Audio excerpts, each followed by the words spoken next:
সালাতে দোয়া কবুল হয়। সালাতে দোয়া কবুলের তিন জায়গা। একটা হচ্ছে তাকবীরে তাহরিমার পরে আমরা সানা পড়ি না, আমরা তো একটা পড়ি।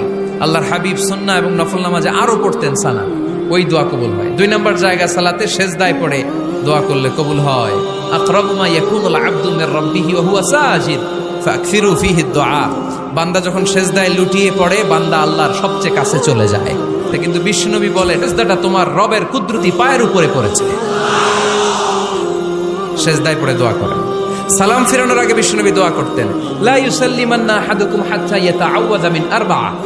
আল্লাহর হাবিব বললেন, চার জিনিস থেকে পানাহ না আছে আমার কোন উম্মত যেন সালাম না ফিরায়। তারা যেন পড়ে, আল্লাহুম্মা ইন্নী আউযু বিকা মিন আযাবিল কবর, আউযু বিকা মিন আযাবি জাহান্নাম, আউযু বিকা মিন ফিতনাতিল মাহইয়া ওয়াল মামাত, আউযু বিকা মিন ফিতনাতিল মাসিহিদ দাজ্জাল।